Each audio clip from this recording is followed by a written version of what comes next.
इलाज है या नहीं है, क्योंकि इलाज तो अभी तक सर्दी जुकाम का भी नहीं है, सर्दी जुकाम की भी कोई वैक्सीन नहीं है। क्या हम उससे डरते हैं? नहीं डरते हैं। क्यों? क्योंकि ज्यादा लोग नहीं मरते हैं। तो सबसे पहले डेथ रेट कैलकुलेट करते हैं कि एग्जैक्टली कितना है। कितने टेस्ट हुए? 40 लाख टेस्ट हुए, उसमें से 2 लाख लोगों को हुआ, तो नियर अबाउट एवरेज कितनी आई? 5% की। अगर यही हमने 4 करोड़ टेस्ट करे होते तो कितने डिटेक्ट हो गए होते अब तक? 20 लाख हो जाते। 40 करोड़ करे होते तो कितने हो जाते? 2 करोड़ हो जाते। टोटल अगर कर लिए होते हमने टेस्ट 130 करोड़ का, तो कितना नंबर निकल करके आ जाता? Near about 5 crore.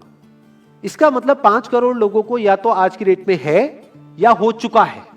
और एक और मजे की बात यह है कि कोरोना में ऐसा नहीं है कि जिसको भी होता है उन सबके सिम्टम्स आते हैं। 80% से ज्यादा जो केसेस होते हैं वो असिम्टोमेटिक होते हैं, उनमें कोई सिम्टम्स नहीं आते हैं। यानी अगर मुझे हो गया है और मैं ठीक भी हो गया हूं तो मुझे पता तक नहीं है।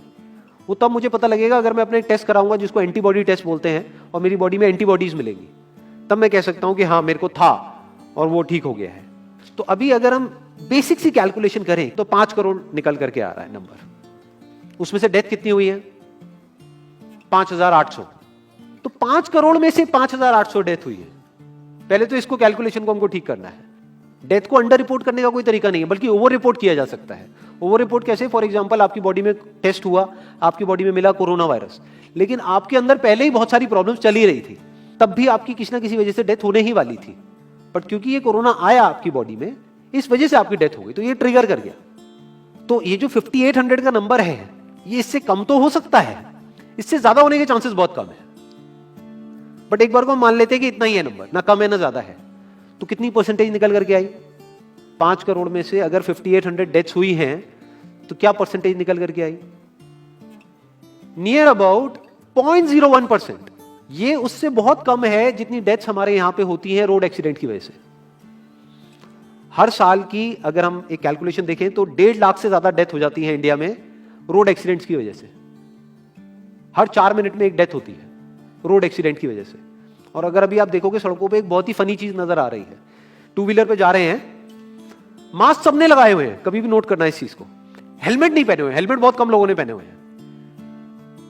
इससे हमको क्या समझ आ रहा है? क्या ये समझदारी है, बेवकूफी है? क्योंकि हेलमेट ना लगाने की वजह से उनके मरने के चांसेस उससे बहुत ज्यादा है, कई गुना ज्यादा है जितना कि कोरोना से मरने के उनके चांसेस है। तो ये डर है जो चारों तरफ फैल रहा है, और मीडिया डर को और बढ़ाता चला जा रहा है। और क्योंकि सही इंफॉर्मेशन किसी के भी पास में नहीं है, या सही कैलकुलेशन किसी के पास में नहीं है, ये जो अभी हम कर रहे हैं इसको मैथमेटिकल मॉडलिंग बोलते हैं। यानी एक डेटा को देख करके एक मॉडलिंग करी जाए और फिर समझा जाए कि एक्चुअल में जो सही डेटा है वो क्या है। ये नहीं कि लिमिटेड डेटा के बेस पे हम कोई भी कंक्लूजन ड्रॉ कर लें और उसके बेस पे डरते रहें। तो अगर इसका डेथ रेट 0.01% है तो हम सब इतना डर क्यों रहे हैं? क्या कुछ और है जिससे हमको डरना चाहिए, जिससे हम नहीं डर रहे हैं, जिसके बारे में कोई बात नहीं कर रहा है, जो इससे लाख गुना ज्यादा भयानक है?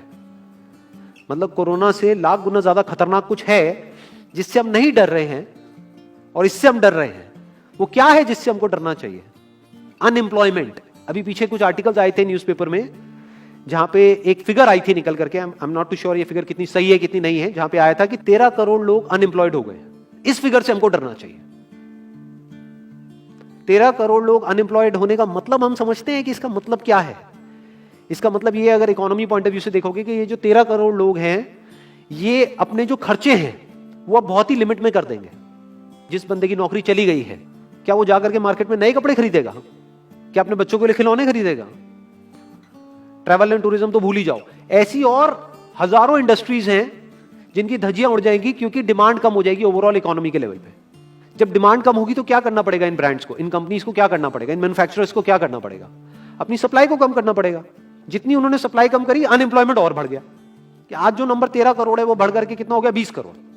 यानी पूरा का पूरा लूप बन जाएगा। इस लूप को बोलते हैं रिसेशन, जो ग्लोबली ऑलरेडी रिसेशन आ चुका है।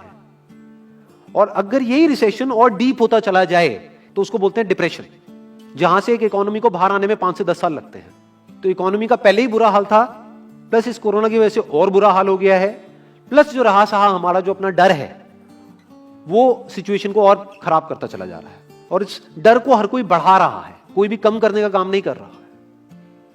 एक्चुअल में अगर आप मेरे स्टैंड पॉइंट से देखोगे तो डरने की कोई जरूरत ही नहीं है, क्योंकि जो डेथ रेट है वो बहुत ही कम है। तो हम डर क्यों रहे हैं? सोचो। बस इसलिए कि डेथ नहीं होनी चाहिए। अगर यही हमारा ऑब्जेक्टिव है कि डेथ नहीं होनी चाहिए, मतलब हम कहते हैं कि किसी की डेथ नहीं होनी चाहिए, तो फिर तो लॉकडाउन परमानेंट हो जाना चाहिए, सड़कों पे निकलना ही नहीं चाहिए, क्योंकि सीधा सीधा 1.5 लाख डेथ बचेंगी। 1.5 लाख लोग जो हर साल एक्सीडेंट में मरते हैं, उनको हम बचा सकते हैं ना, उनकी लाइफ बच जाएगी। परमानेंट कर दो लॉकडाउन को। कैसा है आइडिया? ये बिल्कुल ऐसा है जैसे मैंने एक आदमी की एक कहानी सुनी थी, उसके घर में एक चूहा घुस गया, तो उस चूहे को उसने पकड़ने की बड़ी कोशिश करी, लेकिन वो चूहे को नहीं पकड़ पाया। तो एंड में उसने क्या किया, घर पे आग लगा दी, अपने घर में आग लगा दी। उसके बाद भी चूहा तो बच करके निकल गया, घर चला गया, घर जल गया। यही हालत है इसकी, कोरोना की। इस डर को हमको खत्म करना पड़ेगा, तब जाकर के इस प्रॉब्लम का एक्चुअल में सॉल्यूशन निकलेगा, जो रियल प्रॉब्लम है। और रियल प्रॉब्लम कोरोना नहीं है। रियल प्रॉब्लम क्या है? हमारी जो इकोनॉमी है। रियल प्रॉब्लम क्या है? अनएम्प्लॉयमेंट। तो इस वीडियो के थ्रू मैं अपनी एक हम्बल रिकमेंडेशन देना चाहूंगा गवर्नमेंट ऑफ इंडिया को, या जो भी लोग एक पर्टिकुलर पोजीशन पे हैं उन लोगों को, कि हमको टेस्ट करने कम करने हैं, टेस्ट बढ़ाने नहीं है। अभी हम गलती क्या कर रहे हैं? टेस्ट बढ़ाते चले जा रहे हैं, जिसकी वजह से केसेस बढ़ते चले जा रहे हैं, जिसकी वजह से डर बढ़ता चला जा रहा है। गवर्नमेंट क्या एक क्राइटेरिया नहीं बना सकती कि जो क्रिटिकल केसेस है बस उन्हीं का टेस्ट करो, क्योंकि उन्हीं को हॉस्पिटल में एडमिट करने की जरूरत है, तो उन्हीं का टेस्ट होना चाहिए ना। जो वैसे ही ठीक हो रहे हैं, अपने आप ही ठीक हो रहे हैं, जिनको माइनर सिम्टम्स हैं और वो खुद ही ठीक हो रहे हैं, उनका टेस्ट करने की क्या जरूरत है? उससे तो पैनिक और बढ़ेगा। और अगर टेस्ट कर भी दिया तो हम करने क्या वाले हैं? उनको क्या हॉस्पिटल में एडमिट करने वाले हैं? नहीं, घर पे क्वारंटाइन करने वाले हैं। अभी जो क्वारंटाइन वाला फंडा है, ये भी जब बेस छोटा होता है तब तो काम करता है, जब करोड़ों में हो जाता है तब काम नहीं करता है। मैं अगर एग्जांपल से समझाने की कोशिश करूं, जो मेरी थॉट प्रोसेस है उसको, इमेजिन करो एक ऐसी सिचुएशन है कि हम एक घर में है और चारों तरफ से बाढ़ आई हुई है, और ये जो घर है हमारा वो ऐसा है, इसको इमेजिन करो जहां पे हजारों दरवाजे हैं। तो हम क्या करें, इसमें से एक दरवाजे को पकड़ लें और उसी को पक्का करते चले जाएं।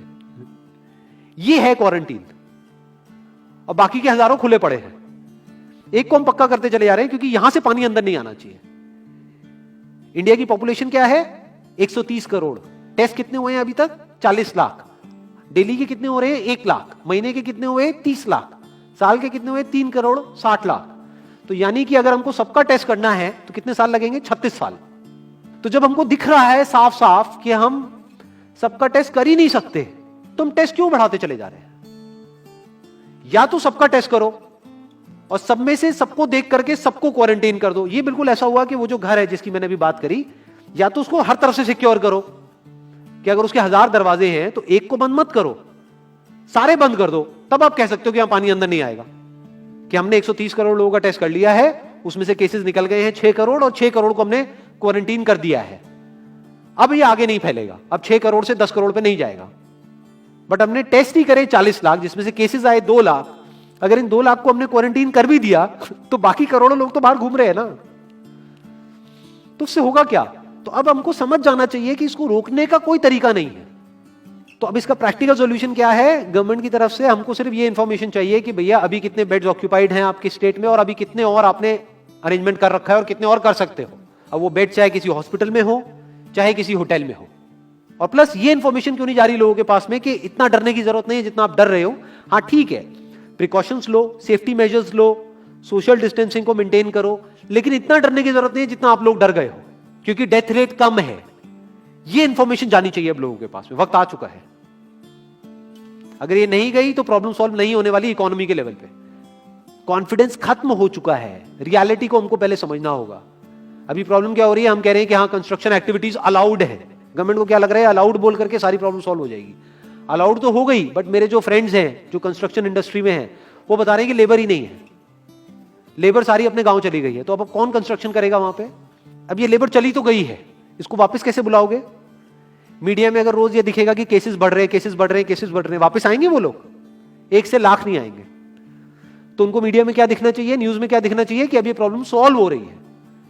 तो लोगों के अंदर का डर निकलना चाहिए। यानी जो भी मैंने अभी तक कहा, अगर मैं उसको सम अप करूं तो वो क्या है प्रैक्टिकली, अगर पॉइंटर्स में सॉल्यूशन देखा जाए। नंबर 1 मोस्ट इंपॉर्टेंट, टेस्ट धीरे धीरे हमको कम करने हैं, बढ़ाने नहीं है। दिन के 1 लाख टेस्ट हो रहे हैं, मैं ये नहीं कह रहा कि एकदम से 10,000 कर दो, 1 लाख के 90,000 कर दो, एटलीस्ट बढ़ाओ मत। समझ गए? 1 लाख के 1.5 लाख टेस्ट मत करो दिन के, 2 लाख मत करो, क्योंकि तब भी 36 साल लगेंगे पूरा करने में। अगर आपने स्पीड डबल भी कर दी तब भी 18 साल लगेंगे। 18 साल तक तो पता नहीं ये बीमारी कहां होगी, किसी को याद तक नहीं होगा। तो करना क्या है गवर्नमेंट को, अगर थोड़ा सा सेंसिबली चले कि टेस्ट को धीरे धीरे कम करते चले जाओ, यानी 1 लाख से 90,000 कर दो, फिर कुछ दिन बाद 80,000 कर दो, फिर 70,000 कर दो। इसकी वजह से क्या होगा, मीडिया में केसेस कम होते हुए दिखेंगे, अखबारों में केसेस कम होते हुए दिखेंगे, हर जगह पे जहां पे अभी आ रहा है कि अभी तक की सबसे बड़ी फिगर, आज तक के सबसे ज्यादा केसेस, वो सब धीरे धीरे कम हो जाएंगे। कम मीडिया में पैनिक फैलेगा, कम पैनिक फैलेगा लोगों में, धीरे धीरे लोग बाहर निकलना शुरू होंगे, जो अभी नीड ऑफ द आवर है। धीरे धीरे लोग बाहर निकलेंगे, धीरे धीरे डिमांड बढ़ेगी, धीरे धीरे लोगों में कॉन्फिडेंस आएगा, धीरे धीरे लोग जो गांव चले गए हैं वो वापस आएंगे, एक्चुअल में काम शुरू होगा। ऑन पेपर नहीं कि काम शुरू हो गया है, एक्चुअल में लोगों का काम शुरू होगा, लोगों का काम शुरू होगा, इकोनॉमी शुरू होगी। बिल्कुल ऐसा है जैसे 2 महीने के लिए आप किसी गाड़ी को बंद करके कहीं पे रख दो गैराज में, तो क्या होगा, बैटरी डाउन हो जाएगी, उस वक्त क्या करना पड़ेगा, उसको धक्का मारना पड़ेगा। तो अभी उस धक्के की जरूरत है, जंप स्टार्ट की जरूरत है। अब जो टाइम है वो डरने का नहीं है, इस डर को खत्म करने का है, क्योंकि कोरोना ने जितने लोगों को नहीं मारा, ये डर मारने वाला है असलियत में। तो अब इस डर को खत्म करने का टाइम आ गया है। अब हम सबको मिलकर के दिमाग ये लगाना है, ये नहीं कि डर को कैसे बढ़ाएं, बल्कि दिमाग ये लगाना है कि डर को कैसे कम करें या खत्म करें, और लोगों के कॉन्फिडेंस को कैसे वापस से लेकर के आए।